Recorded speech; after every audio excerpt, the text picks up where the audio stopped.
ওমর রাদিয়াল্লাহু তাআলা সন্তান মুসল্লিদেরকে সামনে রেখে জিজ্ঞেস করলেন, আমি তো 1 রাকাত আদায় করেছি, আর 1 রাকাত তোমরা শেষ করতে পারছো কিনা? আর 1 রাকাত সালাত, ফজরের সালাত শেষ হয়েছে কিনা? এই দায়িত্ব কি তোমরা পালন করতে পারছো? ফজরের 2 রাকাত সালাত আমি 1 রাকাত শেষ করে আসছি, আর 1 রাকাত তোমরা দায়িত্ব নিয়ে শেষ করতে পারছো কি? This is Islam, this is leader, this is spirit of Islam. আপনি আহত হয়ে যাবেন, আপনি শহীদ হয়ে যাবেন, কিন্তু ইসলামের দায়িত্ব পালন চলমান ছিল, আছে এবং শফিকুল ইসলাম মাসুদের জন্য, ইমাম সাহেবের জন্য, খতিব সাহেবের জন্য, সভাপতি সাহেবের জন্য ইসলামের মসজিদের মাদ্রাসার দ্বীনের খেদমতের কোনো কাজ কেউ আটকাতে পারে নাই, পারছে না, ভবিষ্যতেও।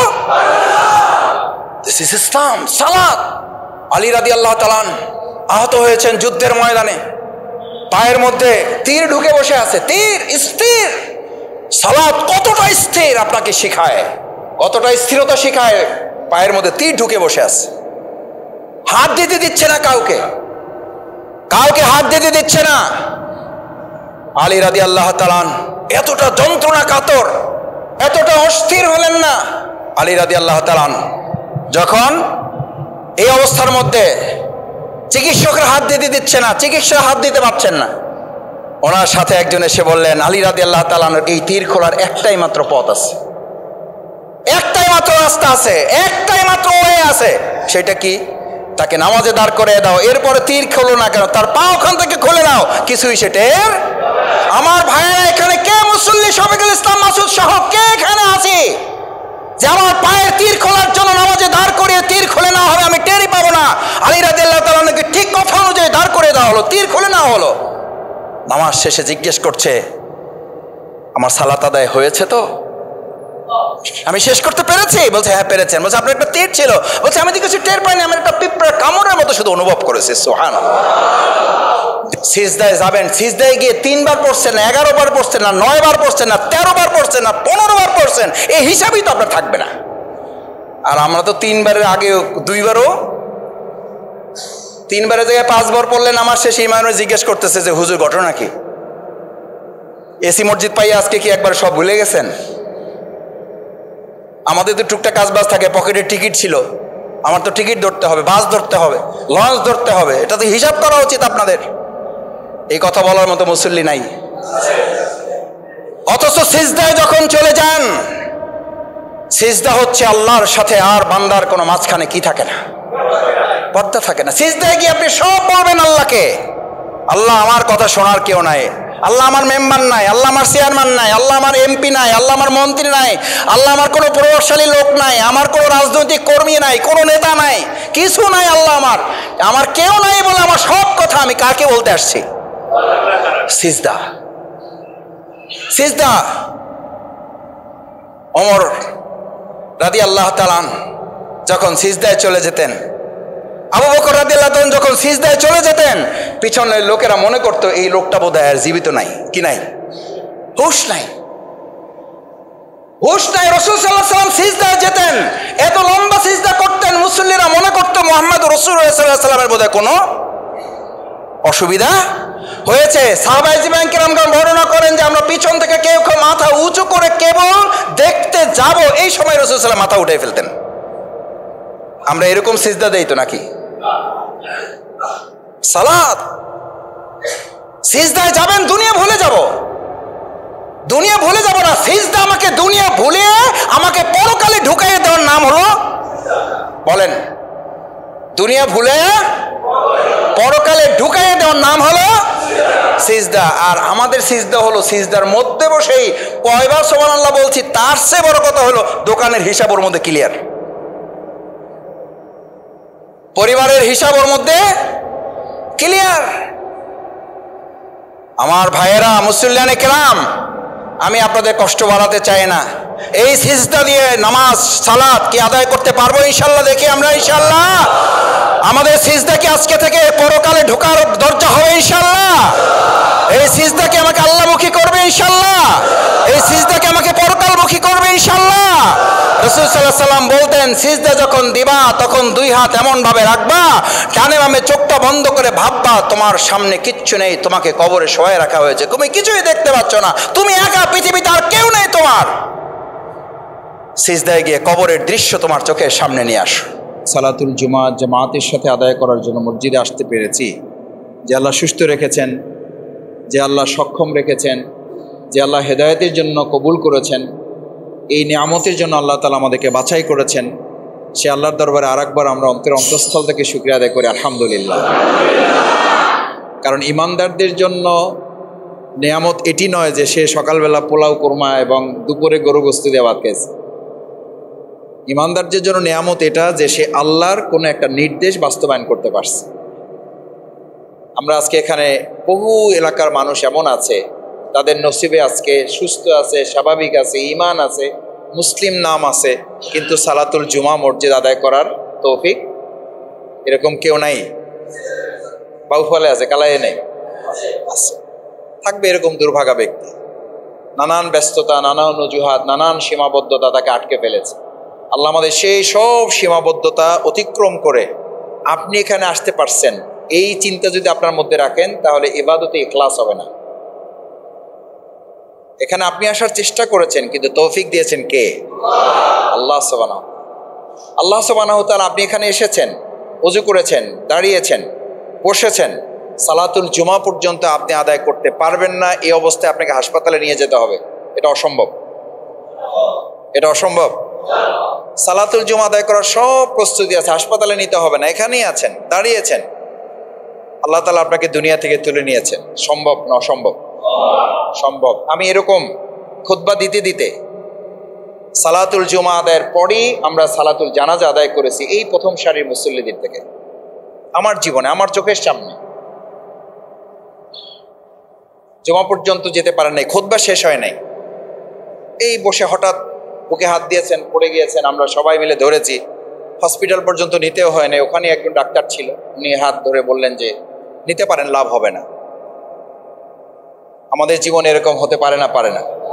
তাহলে যে আল্লাহ তাআলা আপনাকে এই পর্যন্ত নিয়ে আসছেন এবং ওই আল্লাহ তাআলার কাছে তৌফিক কামনা করতে হবে, আল্লাহ মেহেরবানি করে আপনি আমাদেরকে আপনার সমস্ত ইবাদতের জন্য আপনি কবুল মঞ্জুর করেন।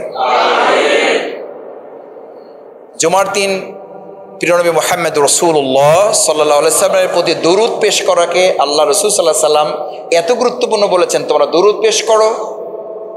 অন্য দিনের দুরুদের গুরুত্ব আছে, কিন্তু জুমার দিনের দুরুদের গুরুত্ব এরকম, যদি তোমরা দুরুদ পেশ করো তাহলে ওই দুরুদ আমার সামনে উপস্থাপন করা হয়। সুবহানাল্লাহ।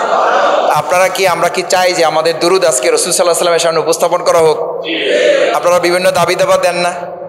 বলেন ভাই আমাদের এটা একটু প্রধান উপদেষ্টার কাছে একটু পৌঁছেন।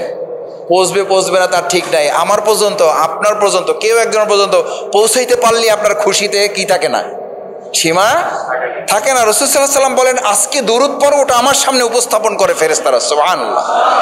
আমরা একটু দুরূদ শরীফ পড়ি। আল্লাহুম্মা সাল্লি আলা সাইয়্যিদিনা ওয়া নাবিয়ানা ওয়া শাফিয়ানা ওয়া হাবিবানা মাওলানা মুহাম্মদ সাল্লাল্লাহু আলাইহি ওয়া আলিহি ওয়া সাহবিহি ওয়া বারাকা ওয়া সাল্লাম।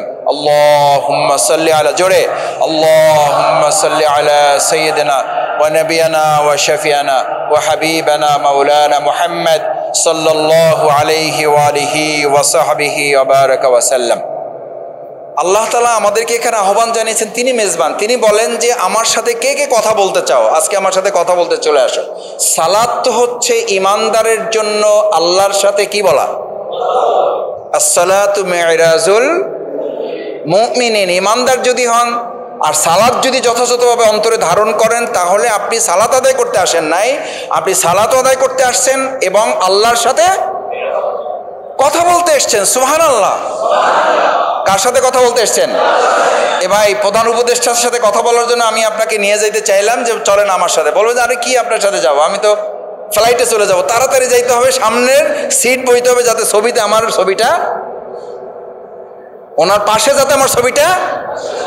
বলবেন না তো কেউ, বলবেন না তো, এটা কেউ বলবেন না যে আমি সবাই আগে যাই ওনার পাশে বসতে চাই। তাহলে ওই কথাই তো রাসূল সাল্লাল্লাহু আলাইহি ওয়াসাল্লাম বলেছেন, আজকের এই সালাতুল জুমায় প্রথম কাতারে গিয়ে যদি তুমি বসতে পারো এবং অনর্থক কথা থেকে নিজেকে বিরত রেখে চুপ থাকো, তাহলে প্রত্যেক কদমে, তোমার বাড়ি থেকে মসজিদ পর্যন্ত প্রত্যেক কদমে 1 বছর করে নফল নামাজ এবং তাহাজ্জুদের সমান সওয়াব আমলনামায় লেখা দেওয়া।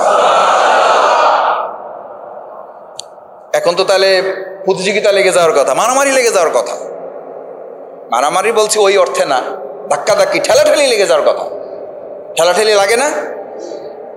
ভিআইপিদের সাথে দেখা করতে ঠেলাঠেলি লাগে না? লাগে না? মেম্বার সাহেবের সাথে দেখা করতে তো ঠেলাঠেলিতে পুলিশ সামলা লাগে, চৌকিদার দেওয়া লাগে। চেয়ারম্যানের সাথে প্রথম কাতারে যাওয়ার জন্য তো ঠেলাঠেলি লাগে। এমপি সাহেব হলে তো কথাই নাই, উপদেষ্টা মন্ত্রী চিফ অ্যাডভাইজার হলে তো কথাই নেই, জাতিসংঘের মহাসচিব হলে তো হুঁশই থাকবে না। তো এখানে তো আপনি আল্লাহর সাথে কথা বলতে আসছেন, আল্লাহর সাথে দিদার করতে আসছেন, আসসালাতু মা'আ মুমিনিন, আল্লাহর সাথে দর্শনের জন্য আসছেন। আপনি চিন্তা রাখবেন আপনি আল্লাহকে দেখছেন এটা বড় কথা না, কিন্তু আল্লাহ আপনাকে এর চেয়ে আর কি দরকার? তাহলে আপনার পাঞ্জাবিটা তো আজকে সেরা হওয়ার কথা, তাহলে যে কোনো একটা পরে আসছেন কেন? কে আসছেন আমি জানি না, মাফ করে দেন আমার, এটা খেয়াল রাখবেন। সালাতের সবচেয়ে ফিটফাট সবচেয়ে ভালো পোশাকটা পরবেন ইনশাআল্লাহ। এটা শুধু সালাতুল জুমার জন্য না, প্রত্যেক সালাতের জন্য। আমাদের অনেক কর্মজীবী ভাইয়েরা থাকেন, আলহামদুলিল্লাহ সামর্থ্যের মধ্যে যেটুকুগুলো, আপনার সেরাটা যদি আপনার তৌফিকের সর্বোচ্চটা হয়, ওই সেরাটা আল্লাহর কাছে সবচেয়ে বেশি প্রিয়। সুবহানাল্লাহ। ওই গেঞ্জি পরাটা আল্লাহর কাছে সবচেয়ে বেশি প্রিয়। ওই গামছা চড়ানো নামাজটা কাবলিওয়ালা, পাগড়িওয়ালা, দাড়িওয়ালা, টুপিওয়ালার চেয়ে আল্লাহর কাছে ওটা অনেক সময় বেশি প্রিয় হয়ে যায়। সুবহানাল্লাহ। ওটা যেন আপনার সবচেয়ে সেরা তৌফিকটা হয়, আপনি যেন ফাঁকি না দেন, আমি যেন ফাঁকি না দেই। আমি আজকে সবচেয়ে ভালো পাঞ্জাবিটা পরেছি আপনাদের দেখানোর জন্য, আল্লাহ মাফ করুন। এটা আমার কথা বলছি না, আপনাদের সবার জন্য। কারণ আপনি কোথায় এসছেন? আল্লাহর সাথে সাক্ষাতের জন্য এসছেন, আল্লাহর সাথে কথা বলার জন্য এসছেন, আল্লাহর কাছে নিজেকে সারেন্ডার করার জন্য এসছেন। প্রতি কদমে বাড়ি থেকে রওনা দিয়ে এখানে আসতে প্রতি কদমে 1 বছর নফল রোজা রাখা এবং পুরো বছর সালাতুত তাহাজ্জুদ পড়ার সওয়াব আল্লাহ আমলনামায় লিখে দেন। এজন্য সাহাবায়ে কিরামগণ এই সময় গাড়িতে বা অন্য কিছুতে বাহনে না এসে হেঁটে আসতেন। এমনও সাহাবী আজমাইন ছিলেন তারা মসজিদের সাথে ঘর, এই অবস্থার কারণে রাসূল সাল্লাল্লাহু আলাইহি ওয়াসাল্লামের কাছে গিয়ে বলছেন, হে রাসূলুল্লাহ আমার ঘরটা আমি এখান থেকে দূরে নিয়ে যেতে চাই, কারণ আমি এই সওয়াব থেকে বঞ্চিত হতে চাই না। সুবহানাল্লাহ। আমার ভাইয়েরা, সালাত হচ্ছে রাসূল করিম সাল্লাল্লাহু আলাইহি ওয়াসাল্লাম as-সালাত ক্বালা রাসূলুল্লাহ সাল্লাল্লাহু আলাইহি ওয়াসাল্লাম as-সালাত আয়ুনুয যিকর। সালাত হচ্ছে অন্তরকে প্রশান্তি দানকারী। কি কারি? আমাদের সমাজে এখন সবচেয়ে বেশি সমস্যা হচ্ছে অস্থিরতা। কি অস্থিরতা? অস্থির। দেখবেন সাইকেলের সাথে রিক্সার ধাক্কা লেগেছে, মারামারি শুরু হয়ে গেছে, না যায় নাই? কিসের কারণে? অস্থিরতার কারণে। কে কার আগে যাবে, কে কার আগে ছুটবে, কে কার আগে গিয়ে পৌঁছে যাবে, অস্থির। এই অস্থিরতা আসে ইবলিসের থেকে, আর স্থিরতা আসে আরশে আজিম থেকে। বলেন, অস্থিরতা আসে কোথা থেকে? ইবলিসের থেকে। আমি যখন শফিকুল ইসলাম মাসুদ যখন অস্থির হয়ে যাবে, বুঝতে হবে সে ইবলিসের সাথে আছে। কার সাথে? তাহলে আমরা সবাই ইবলিসের সাথে থাকার সিদ্ধান্ত নিলাম আজকে থেকে। তাহলে আমরা আজকে থেকে কি থাকবো? একজন গালি দেবে, আপনি স্থির থাকবেন। কার সাথে আছেন? কার সাথে আছেন? স্থির আছেন মানে কার সাথে আছেন? শুধু আল্লাহর সাথে না। আল্লাহ বলেন আরশে আজিমের সাথে আছো তুমি। সুবহানাল্লাহ, সুবহানাল্লাহ। আর আপনার লোকেরা বলবে ও দুর্বল মানুষ, জবাব দিতে পারে না, শক্তি নাই, প্রভাব নাই, ও হুজুর ও শফিকুল ইসলাম মাসুদ পাওয়ার নাই, ওই জন্য কিছু বলতে পারে না। আরে মাসুদ ভাই কিছু তো করলেন না, আপনার লোকেরা মারলো, কিছু তো বললেন না। আরে ভাই আমি কিছু বলি নাই, আমি তো আল্লাহ আরশ আজিমের সাথে আছি বলে তোমার আমি বলি নাই। তোমার জবাব আমার আল্লাহ দেওয়ার জন্য যথেষ্ট। রাসূল করিম সাল্লাল্লাহু আলাইহি ওয়াসাল্লামকে এক মুশরিক কাফির এসে গালি দিচ্ছেন না? রাসূল সাল্লাল্লাহু আলাইহি ওয়াসাল্লামের গালি দিবে আর আপনারে দিবে না কেউ? আমাদেরকে অনেকে বলে, কয় মাসুদ ভাই বুঝলাম না, আপনারও গালি দেয়। আমি বললাম কেন? আপনি কে? শফিকুল ইসলাম মাসুদ কে? উনি কোথাকার লোক? উনি কোন আল্লাহর ওলি? কয় আমাদের অমুককে গালি দিয়েছে, আপনাকেও গালি দিয়েছে। মাসুদ ভাই আমাকে লিঙ্ক পাঠায়, ফেসবুকের পাঠায়, পোস্ট পাঠায়। আমি বললাম আলহামদুলিল্লাহ। ভাই আলহামদুলিল্লাহ বললেন? আমি বললাম হ্যাঁ। বোঝা যাচ্ছে যে রাসূল সাল্লাল্লাহু আলাইহি সাল্লামকে যে কারণে গালি দেওয়া হয়েছে ওই একই কারণে টুকটাক কিছু কাজ আমরা হয়তো পাকে করতে পারছি। আলহামদুলিল্লাহ। গালি চাইয়ে নেবেন না, কিন্তু আল্লাহর দ্বীনের জন্য গালি দিলে টুপির মতো, দাড়ির মতো, লম্বা জামার মতো, ফরজ নামাজের আগে পরে সুন্নাহর মতো ওই গালি খাওয়াটাও আল্লাহর দ্বীনের একটা সুন্নাহ। পারবেন স্থির থাকতে ইনশাআল্লাহ? তাহলে মামলা কমবে না বাড়বে? ঝগড়া বাড়বে না কমবে? মারামারি বাড়বে না কমবে? এই শিক্ষা দেয় সালাত। সালাতে আইসাও দেখবেন পেরেশান, ওই হুজুর কি হইলো, কি কথা ছিল, আমাদের কোনো কাম কাজ নাই, আমাদের তো টুকটাক কাম কাজ আছে, ব্যস্ততা তো আমাদের আছে নাকি? আপনি তো ইমামতি করেন, মুয়াজ্জিন আজান দেন আর নামাজ পড়ায়, বেতন তো আমরাই দেই, কিন্তু বেতন কোথা থেকে আসে? ওই কাম তো আমাকে করা লাগে, নামাজ শুরু করেন। আমি নিজে তখন ক্লাস 9-এর ছাত্র, পটুয়াখালীতে গেছি একটা প্রতিযোগিতায়। ওই ইমাম সাহেব আছেন কিনা আমি জানি না, বহুদিন আর যোগাযোগ নেই। পটুয়াখালী ডিসি কোর্ট মসজিদে আমি জুমার নামাজ পড়ার জন্য গিয়েছি। আজকে এটা ওই কারণে বলছি না যে আমি লম্বা বক্তৃতা করব। তো ওনার বক্তৃতার মাঝে একজন একটু প্রভাবশালী ব্যক্তি হবে নিশ্চয়ই, উনি দাঁড়িয়ে শুধু বলছিলেন যে হুজুর টাইম হয়ে গেছে। কি হয়ে গেছে? টাইম হয়ে গেছে, বসেন বসেন। বসে না, আমি তো বলছি যে শুধু টাইম হয়েছে। বলছে আমিও তো বলছি বসেন। অস্থির। মসজিদে তো আসলে আপনার অন্তর প্রশান্তিতে লেগে যাবে, কখন ঢুকবেন আর ঘড়ির দিকে তাকানোর কি থাকবে না। মেরাজ ঘড়ির দিকে তাকানোর সময় ছিল? সময় কি করে দেওয়া হয়েছে? কি করে দেওয়া হয়েছে? আটকায় দেওয়া হয়েছে। Times up, stop. ঘড়ির কাঁটা চলবে না, মিনিট স্টপ, সেকেন্ড স্টপ, ঘন্টা স্টপ, নো। এখন সালাত, এখন মেরাজ, এখন আল্লাহর সাথে রাসূলের দিদার চলছে, কোনো সময় চলবে না। সব যে যেখানে আছো বন্ধ হয়ে যাও। মসজিদে ঢোকার পরে আপনিও বলবেন সব বন্ধ হয়ে যাও, এখন আল্লাহর সাথে আমার দিদার চলছে, দুনিয়ার কোনো কিছুর সাথে আমার সম্পর্ক নেই। সুবহানাল্লাহ। এই সালাত আদায় করতে পারছেন? আমি আসতেছি দৌড়ে, যাইতেছি দৌড়ে, কখন বের হবেন? মেহমান বাসায় বসে আছে, খাবার ঠান্ডা হয়ে যেতেছে। হুজুর আপনাদের এই এক সমস্যা, আমাদের পাইলে বক্তৃতা থামাইতে চান না। সালাত অন্তর প্রশান্তিকে, আসসালাতু আইনুজ যিকির। আমাদের সমাজে একটা কথা আছে, অসুস্থ রোগী মানে কোনো ডাক্তার, কোনো অ্যাপেন্ডিক্স মানে ওই যে কম্পাউন্ডার যারা থাকে, কিছু না বুঝলেও ওই যে একটা ওষুধ দেয়, ওটার নাম হলো কি, অ্যান্টিবায়োটিক। কি বলে? অ্যান্টিবায়োটিক। এটা হলো সব রোগের জন্য ওটা কাজে লাগে। কাজে আপাতত শুরু করেন, দেখা যাক কি হয়, এরপরে টেস্ট করেন। আপাতত কি চালান? অ্যান্টিবায়োটিক শুরু করেন, তারপর দেখা যাক কি হয়। আসসালাতু আইনুজ যিকির, শরীরের জন্য যেমন অ্যান্টিবায়োটিক, আর গোটা অন্তরটাকে প্রশান্ত রাখার জন্য সালাত হচ্ছে অ্যান্টিবায়োটিক। আজকে একটা অ্যান্টিবায়োটিক ফ্রি দিয়ে গেলাম, চিকিৎসাপত্রে টাকা লাগবে না, কারণ এই অ্যান্টিবায়োটিকের চিকিৎসাপত্র আমি দেই নাই, প্রিয় নবী মুহাম্মদুর সাল্লাল্লাহু আলাইহি সাল্লাম আসতে বলেন সাল্লাল্লাহু। এই চিকিৎসাপত্র কার? রাসূল করিম সাল্লাল্লাহু আলাইহি সাল্লাম, পৃথিবীর কোনো চিকিৎসকের না। অ্যান্টিবায়োটিক শরীরকে ঠিক রাখে, সালাত অন্তরকে ঠিক রাখে। এটা এমন প্রশান্তি দেয়। ওমরে ফারুক রাদিয়াল্লাহু তাআলা আনহু ফজরের সালাত আদায় করতে দাঁড়িয়েছেন, মাসের পর মাস তরবারে ধার দিয়েছেন ওমরকে কি করার জন্য? হত্যা করার জন্য। আছে ঘটনা না নেই? আছেন। খুব জায়গা করে ইতিহাস খুঁজেছেন, সুযোগ খুঁজেছেন, ফন্দি খুঁজেছেন, কিভাবে ওমরকে হত্যা করা যায়। ওমরের মতো লোককে হত্যা করার পরিকল্পনা, ষড়যন্ত্র থাকলে শফিকুল ইসলাম মাসুদের শত্রু ষড়যন্ত্র করে থাকবে না? থাকবে না? আশ্চর্য হন কেন? অবাক হন কেন? হতাশ হন কেন? হ্যাঁ ভাই, আমাদেরও শত্রু আছে, এইটা তো হইতে পারে না।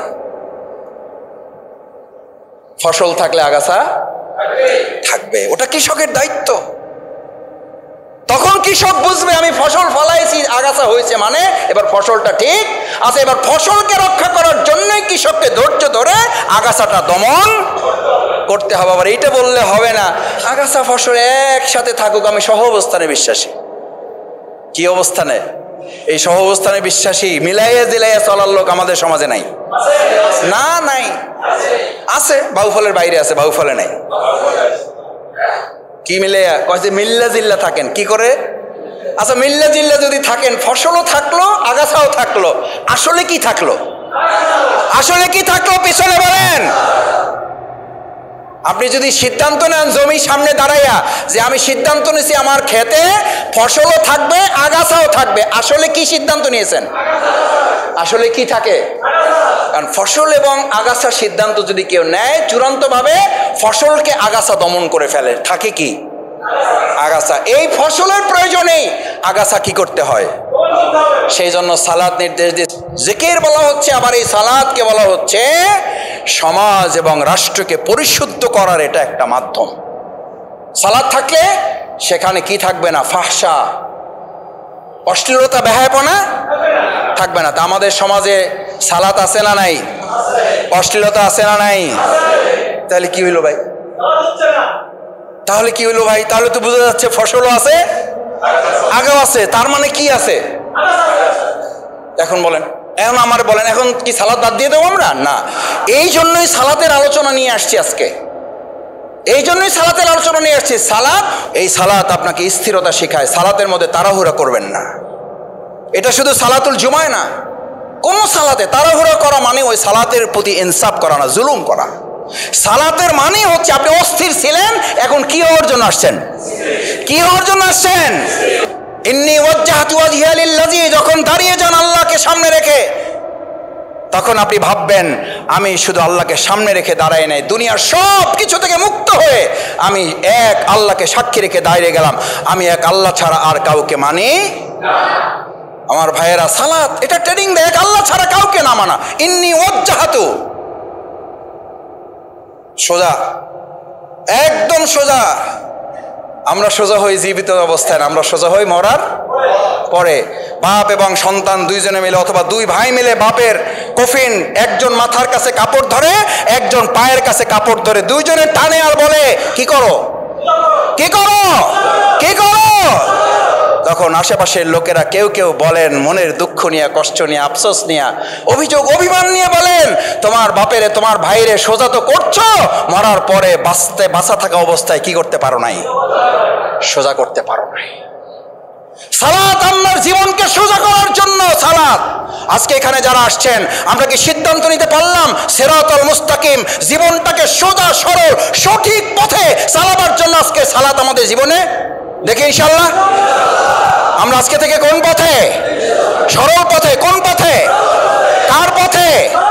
সরল পথে। আল্লাহ কবুল করুন। এটা হচ্ছে সালাত। সালাতের শেষ একটা কথা বলে সালাতের জন্য আমরা চলে যাব। সালাতের প্রতি আকর্ষণ বাড়ছে না বাড়ে নাই? কখন সালাতে দাঁড়াবেন? অস্থির লাগবে। এটা সালাতের আর একটা মাসালা। আজান হওয়ার আগে আপনার মধ্যে অস্থিরতা তৈরি হবে, কখন মসজিদে যাব, কখন মসজিদে যাব। এই অস্থিরতা যখন তৈরি হবে, রাসূল সাল্লাল্লাহু আলাইহি ওয়াসাল্লাম বলেন ফা আনতা মুমিন, তুমি ইমানদার। ফা আনতা মুমিন, এবং তুমি ইমানদার। যদি তোমার মধ্যে অস্থিরতা তৈরি হয়, ফজর নামাজ মসজিদে সালাত জামাতে আদায় করতে পারো নাই, তোমার মধ্যে টেনশন লাগতেছে, অস্থির লাগতেছে, ভালো লাগতেছে না, ভাবি জিজ্ঞেস করতেছে, খালাম্মা জিজ্ঞেস করতেছে, চাচি আম্মা জিজ্ঞেস করতেছে কি হয়েছে তোমার, এমন ছটফট করছে কেন? আপনি বলবেন কেন তুমি খেয়াল করো নাই আজকে যে আমি মসজিদে গিয়ে সালাত জামাতের সাথে আদায় করতে পারি নাই। অস্থির হয়ে যাও। শেষ এখানে আসছেন, কেউ কাউকে ডানে বামে তাকায় দেখতেছেন যে আপনার ইজ্জতের সাথে যায় কিনা যার পাশে বসছেন। ডানে বামে তাকায় গিয়ে দেখতেছেন যে আপনার দলের কর্মী কিনা, না হলে উঠাই দিতেছেন এরকম, যে আমার মতের সাথে মিললে বসেন, না হলে ওঠেন। ওঠেন, দেখেন আমার নামাজটা ঠিক রকম আদায় করতেছে, আপনার পাশে নিয়ে আমি কোনো ঝামেলায় যাইতে। এটা মসজিদে মনে হয় তো আমাদের মনে হয়? এটা ভুলিয়ে দেয় কে? আল্লাহ। যে আল্লাহ আপনাকে এভাবে ভুলিয়ে দিল, সে আল্লাহ তো সমাজেও আপনাকে এভাবে কাঁধে কাঁধ মিলে এখানে বলেন, ইমাম নির্দেশ দেন, রাসূল সাল্লাল্লাহু আলাইহি ওয়াসাল্লাম নির্দেশ ছাড়া এই সালাত আদায় শুরু করতেন না। সালাত আদায় শুরু করতেন না। মুসল্লিয়ানে কেরাম দাঁড়িয়ে যাও, কাতার সোজা করো, সোজা, আর মাঝখানে যেন কোনো কি না থাকে, ফাঁকা না থাকে, কাঁধে কাঁধ মিলিয়ে দাঁড়িয়ে যাও। সফান সুফুফাকুম, তোমাদের কাতারগুলো সোজা করো, দাঁড়িয়ে যাও, কাতার বন্দি হও, মজবুত ভাবে দাঁড়াও, মাঝখানে যেন কোনো বিভেদ তৈরি।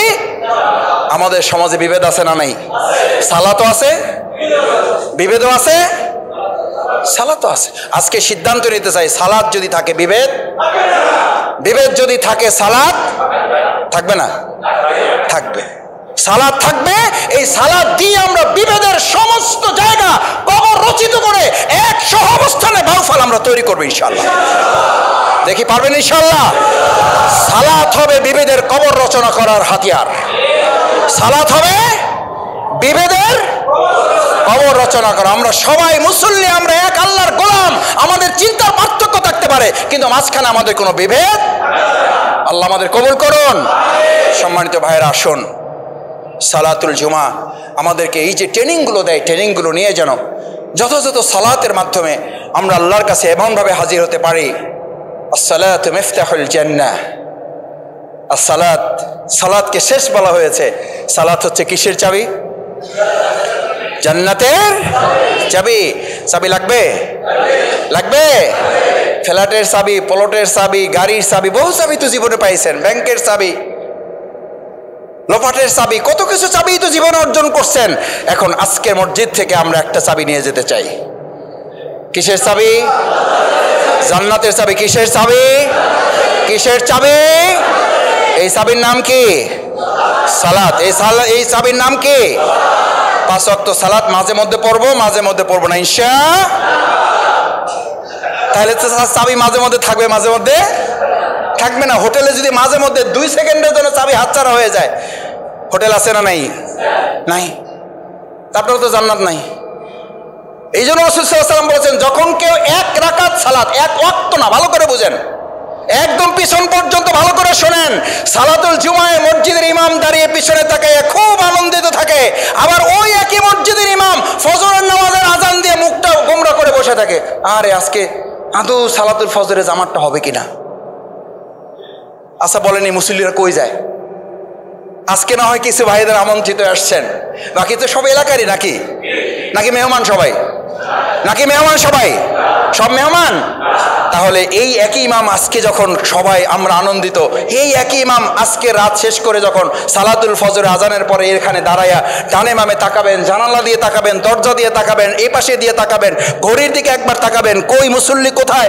আমি তো 3 জনই তো হইল না, 6 জনই তো হইল না, আজকের আমাদের জামাতটা কিভাবে অনুষ্ঠিত করব? আমার ভাইয়েরা, 5 ওয়াক্ত সালাত জামাতের সাথে আদায় করার ট্রেনিংটা আজকের সালাতুল জুমা আপনাকে শিখিয়ে দেয়।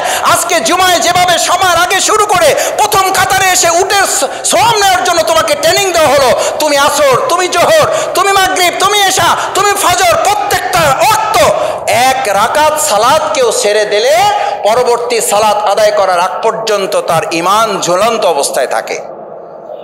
কি অবস্থায়? সে মুমিন থাকতেও পারে। আচ্ছা, এটা রাজি আছেন সবাই? এই ঝুঁকি কেউ নিতে চান? তাহলে 1 ওয়াক্ত বলা হয় না, এক। আসসালামু আলাইকুম ওয়া রাহমাতুল্লাহি ওয়া বারাকাতুহু।